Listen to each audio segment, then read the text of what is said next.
안녕하세요. 저희는 단감 식초 항산화 효과를 주제로 탐구를 진행했습니다. 경남 김해시 진영읍은 단감을 재배하기에 매우 좋은 환경을 가지고 있어서 단감이 지역의 대표적인 특산품입니다. 하지만 대부분의 단감이 횡과 형태로만 소비되고 있어 활용 범위가 제한적이라는 점이 아쉬웠습니다. 그래서 저희는 지역 농산물의 부가가치를 높일 수 있는 방법을 고민하던 중 단감을 초성균으로 발효시켜 식초를 제작하면 항산화 물질이 증가하고 건강 기능성이 높아질 수 있다는 점에 주목하게 되었습니다. 그리하여 저희는 지역 특산물인 진녕 단감을 활용해 직접 발효를 진행하고 그로부터 만들어진 단감 식초의 항산화 효과를 과학적으로 확인해 보자는 목표를 가지게 되었습니다. 단감에는 다양한 항산화 성분이 들어있습니다.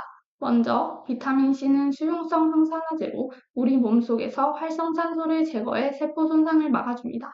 또 베타카로틴은 지용성 항산화제로서 노화와 만성질환 예방에 도움을 줍니다. 그리고 탄닌유와 폴리페놀 같은 성분은 항염 항산화 효과를 나타냅니다. 여기서 단감을 식초 형태로 섭취하면 체내 흡수율이 더 높아져 결과적으로 활성산소 제거, 세포 손상 예방, 노화 억제, 만성질환 예방에 더욱 효과적입니다.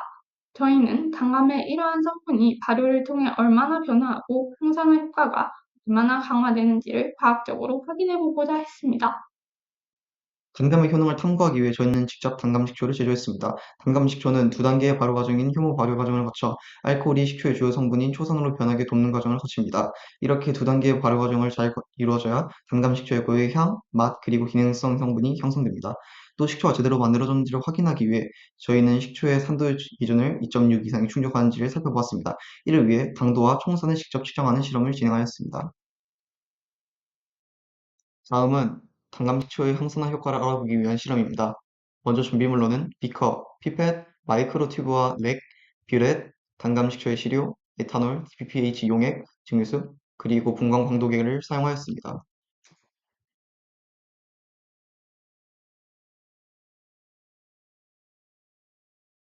실험 과정에서는 세 종류의 시료를 각각 동일한 조건에서 반응을 시켜 DPPH 용액이 보라색이 얼마나 노랗게 변하는지를 관찰했습니다. 마지막으로 결과를 표로 정리했을 때 대조군으로 사용한 비타민 C와 함께 단두리, 부유, 일반 토마토, 스테비아 토마토가 상대적으로 높은 항산화 활성 수치를 보였습니다. 반면 단초롱, 왕두리, 설탕물은 비교적 낮은 수치를 나타냈습니다. 이 실험을 통해 단감식초가 항산화 활성을 실제로 긍정적인 영향을 준다는 점을 확인할 수 있었습니다. 안녕하세요. 영 스트레스에 따른 식물의 변화에 대해 발표하게 된 창원대성고등학교 김지선입니다. 저희가 이 탐구를 진행하게 된 계기는 환경오염으로 인해 토양오염의 문제가 대두되면서 식물들의 생장에 변화가 생겼을 거란 추측을 하게 되었기 때문입니다. 가뭄과 화학 비료의 과도한 사용으로 인한 염분 농도의 상승으로 생육이 부진한 작물들의 사례를 보게 되었고, 이러한 염해는 단순히 작물의 수확량을 감소시키는 것뿐만 아니라 농민들의 생계와 식량안보 문제에 직접적으로 위협이 된다고 생각했습니다. 따라서 저는 염이 농업의 심각한 문제라고 생각되었고, 염 스트레스가 식물에 구체적으로 미치는 영향을 탐구하고 싶었습니다.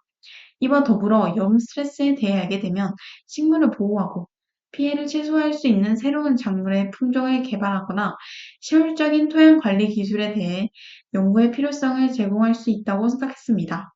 이 실험을 통해 식물이 스트레스에 대응하는 메커니즘을 알 수 있고, 염 종류에 따른 식물이 받는 피해의 정도를 확인할 수 있을 것으로 예상됩니다. 또한 작물을 재배하는 데 실질적인 도움을 주기 위해 특정 조건에 적합한 식물 품종을 선별하고 식물이 스트레스를 받을 때 나타나는 변화를 미리 파악해 적절한 관리 방법을 찾아볼 수 있을 것 같습니다. 배지를 만들기 위한 준비물로 헤멘스 파우더, 스크로스, 아가, 증류수 등이 준비되었고, pH 조절을 하기 위해 NaOH와 HCl을 준비하였습니다. 그리고 염 스트레스를 주기 위한 NaCl과 KCl 또한 준비하였으며, 배양과 배지를 제작하기 위해 사용되는 기구로 무균 작업대, 전자저울, 삼각 플라스크, 마그네틱 스터러 등을 준비하였습니다. 배지를 만들기 위해 계량한 증류수와 헤메스 파우더, 스크루스 등을 넣고 마그네틱 스터러로 용해합니다. 그 후 pH 용도를 5.7로 맞춰줍니다.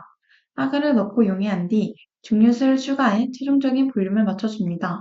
N1과 N2로 라벨링된 배지용액에는 염화 나트륨을 각각 5.845g, 11.69g을 넣어주고 C1과 C2로 라벨링된 용기에는 염화 칼륨을 각각 7.445g, 14.89g을 넣습니다.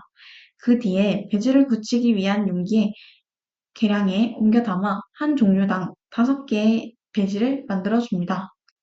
완성된 배지는 오염이 되지 않도록 클린 테이블에서 거베라의 식물체를 각각의 배지에 배양해줍니다. 완성된 배지는 오염이 되지 않도록 클린 테이블에서 거베라의 식물체를 각각의 배지에 배양해줍니다. 완성된 배지는 오염이 되지 않도록 클린 테이블에서 거베라의 식물체를 각각의 배지에 배양해줍니다. 완성된 배지는 오염이 되지 않도록 클린 테이블에서 거베라의 식물체를 각각의 배지에 배양해줍니다. 완성된 배지는 오염이 되지 않도록 클린 테이블에서